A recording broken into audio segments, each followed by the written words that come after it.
Welcome back to the show. And we have with us in studio Damola Ladejobi, Askdamz. Everybody knows you as Askdamz. And we're looking at the growing fit fam lifestyle in Nigeria, of which you are a huge part of the movement, which has grown incredibly over the past years in Nigeria. Almost every corner you look, there's a smoothie bar, there's a gym, and every other month you'll discover a new vegetable that helps you burn fat, eat clean, train dirty, hashtag, trending on Instagram and Twitter at all times. Yes. Welcome to the show. Thank Is this you. your first time on Rubbing Minds? Yes, it's my first time. Awesome. Yay. I'm glad I got to do this. Yes. And tell me, how do Nigerians align with the Fit Fam evolution? Okay, so it's so funny that, when I started my own journey, I initially wasn't thinking of fit farm. I just wanted to lose weight. But a defining moment or the defining point for me in my life was when I realized that, look, weight management is actually not just about counting calories alone. It's actually about, focusing on your overall health and eating good food. So that's where this whole fit farm thing came from. So it's now a revolution of, we see ourselves kind of like a family, kind of like pushing and supporting one another. So hashtag fit farm. We have, Instagram has about 107 million fit farm hashtag Entries, yes. entries of the fit farm hashtag. And apparently you have on Twitter every 30 minutes or every hour about 700 fit farm hashtags. So yes, it's taken over Nigeria for sure. Do you think everybody is joining the Fit Fam journey to shed weight or just to look cool? Okay, so you have people that actually want to lose weight. You have people who need to do it for health reasons, like it's a do or die affair for them. So for example, people who have PCOS, or you have hypothyroidism, or you have diabetes, it's a do or die affair for them. It's either they do it or they're going to die, literally, or they land in hospital. And the last thing that will be on your mind if you're on a sick bed is, fitting into a bodycon dress or a bikini. So some people actually are doing it because they need to. Some people are doing it for vanity reasons, and some people are not doing it at all. They're just doing it for the camera. So you see some people in the latest gym gears and everything, and they put hashtag eat clean, train dirty, just to show their newly acquired body or newly acquired gym outfit or something. How difficult is it to lose weight, really? How difficult is it to lose weight? So it depends on the angle that we're looking at it from. So first things first, some people actually lose weight but don't realize that they're losing weight. And here's the thing. If the scale is the only measure of progress, if the scale is your only measure of progress when it comes to weight loss, then weight loss is going to be extremely hard for you. The average human being will fluctuate between 2 to 4 kilograms in a day. Now, this is based on different things. Your water intake, undigested food weighing more than digested food, and so many other factors. If you ate heavy the last night, if you didn't sleep properly, things like that come into play. One. Two, I have over 20 points, but I'm going to try to narrow it down. Two, if you are not getting enough sleep or you're constantly stressed out, it's going to be extremely hard for you to lose weight. So you mean the whole of Nigeria, basically? Literally. That's why so in fact, for me, as opposed to the regular weight loss expert, when you come to me, for me, yes, I want to give you a plan, but most importantly, I want to know everything about you, because your stress level, your sleep levels determines the kind of plan that I'm going to put you on. I know that there's no way you're going to follow a plan if you're stressed out. There's no way you're going to follow a plan if you're only getting 3 to 4 hours of sleep per day. Your metabolism alone is going to be totally messed up if you're not getting enough sleep. 3, medical conditions make things difficult. So if you have hyperthyroidism or you have PCOS, any sort of metabolic disorder will slow down your weight loss progress. So it all depends. Some people suffer from emotional eating, and so we just see them and think, oh, why is this person so fast? But you don't understand the underlying factors. Now, we need to start digging deep into the root cause of people not being able to lose weight as expected. There's so many factors. Some of us are drinking our calories. We're constantly drinking all these fizzy drinks. I wouldn't call any brands. Some of us are over fit farming. So we've joined this whole fit farm gang, fit farm revolution.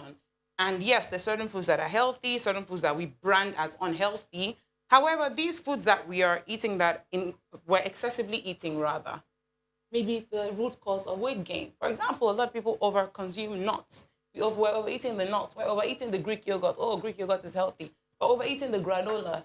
We're overeating, oh, coconut oil is always so good. And so we decide to pour the whole thing to make a pot of jollof rice or coconut rice or, little things like that kind of thing. Let me ask you a personal question. So you were obviously much heavier before your journey.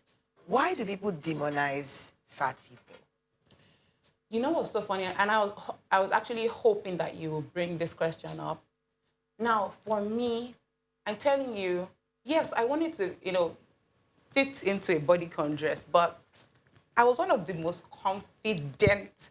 You can ask my friends. It's now that when we look at pictures, they're like, "Damn, like, are you sure you used to look like this? Are you sure you did not Photoshop your before pictures?" Because it just literally doesn't make sense. So for me, my identity and what I would advise, the advice I'll give anybody out there is that what you think about yourself is really important. And social media, there are different sorts of editing these days. I saw a picture of myself a few weeks ago on my friend's Snapchat, and I thought it was Beyonce there because I couldn't relate. I'm like, okay, this doesn't look like me. There's camera 360. All that glitters is not gold. If you're comparing yourself to any social media celebrity, any people on the magazines and all of that, you're heading for disaster. So you have to actually know your self-worth. You have to actually find your own gold, as Steph Obi would say, within yourself. Know your own identity and be confident. Because truth of the matter is, I was so confident that people didn't see me in that light. They didn't think, oh, she's fat and all over the place. No, people, unfortunately, there's a stigma attached to it, to being obese. They think, oh, this person doesn't have self-control. Oh, you're eating too much, without realizing that there are underlying factors. So for example, for me, my ultimate, the height of my weight gain, rather, was when I was in university.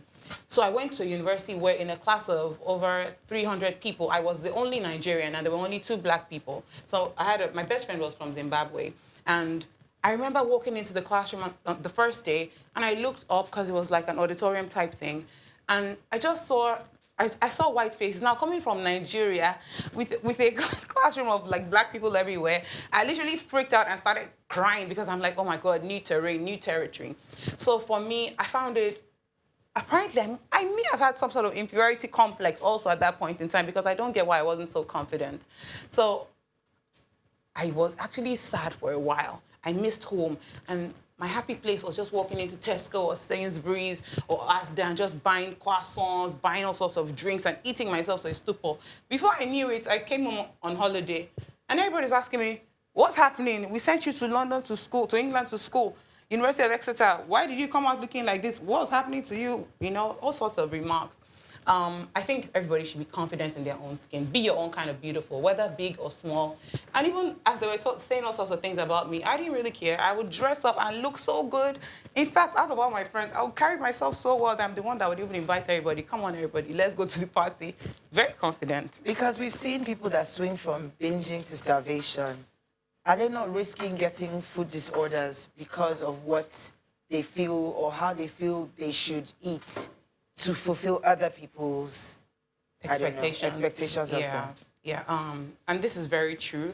And I'll be 100% honest with you. And this is something that even myself as a weight loss expert, I have to be very conscious about. You see, there's a thin line between being fit fam and obsessing about healthy and unhealthy foods and borderline having a food disorder. Now, anorexia is real. Bulimia is real. These things are like, we joke about it, but they're actually serious issues where people actually need to see doctors. They need to see therapists to get themselves out of there. And so for me, what I do for my daughter, for example, I have a 10-year-old, and the other day somebody was saying to her, oh, your stomach is just so big. And she said to me, Mommy, I want to ask Askdamz. I'm like, what do you mean? She's like, oh, they were telling me that my stomach is just so big.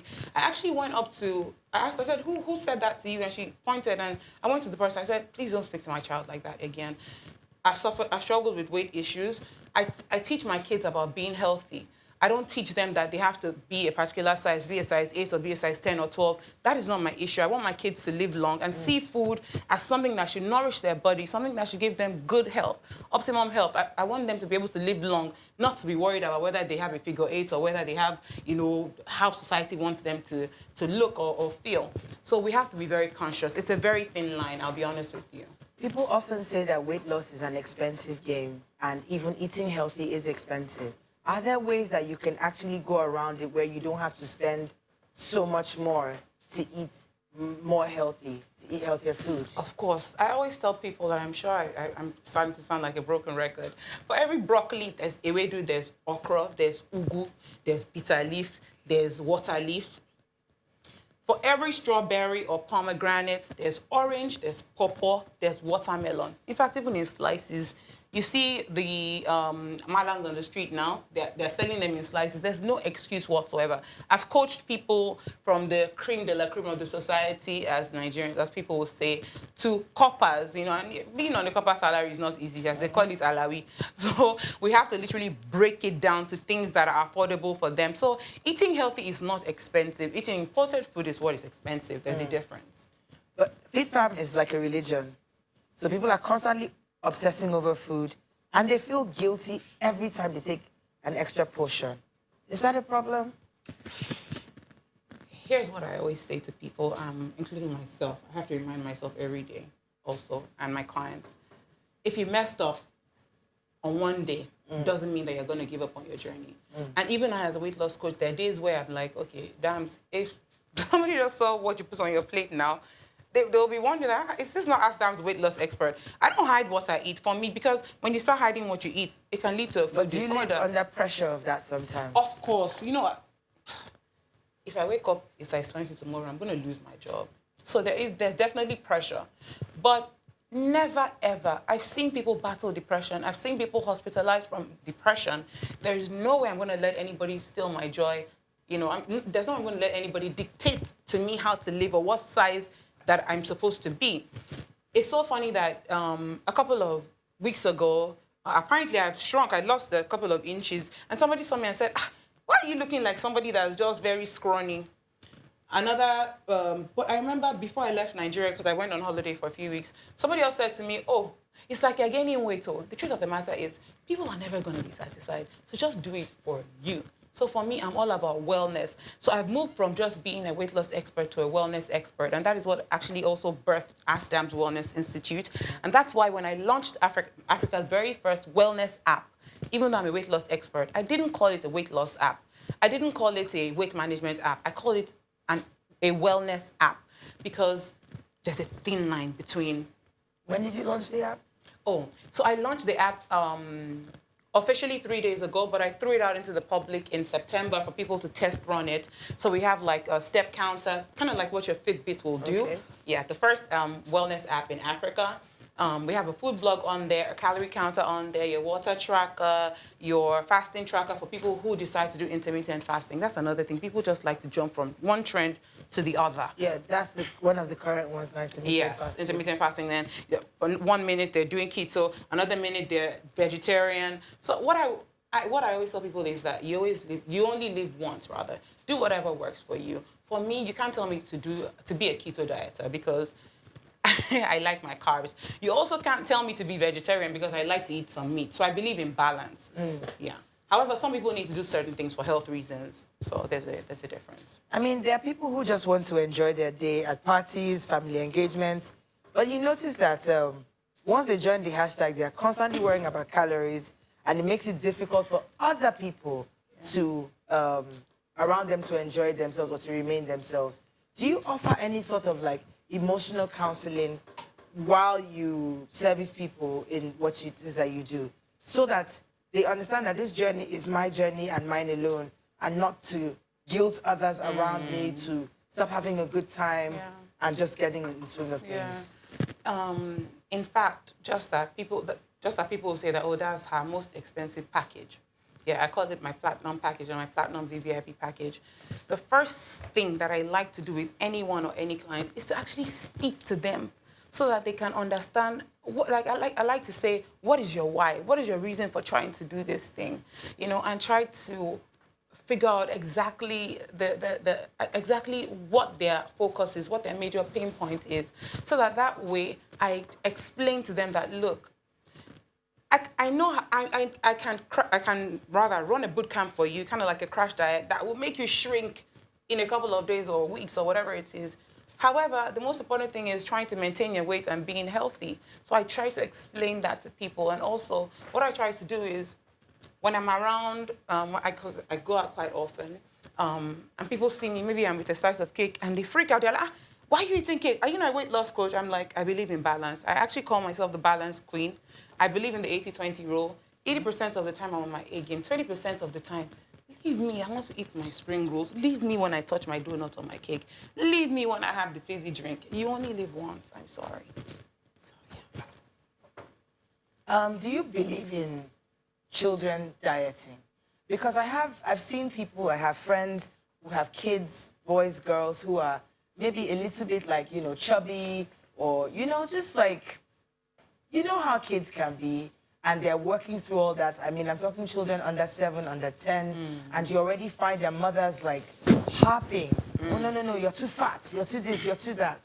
Do you believe in putting children on diets? I do not believe in putting children on diets in Why is any that? shape or form whatsoever, because you'll mess up with the psychology of the child from the beginning.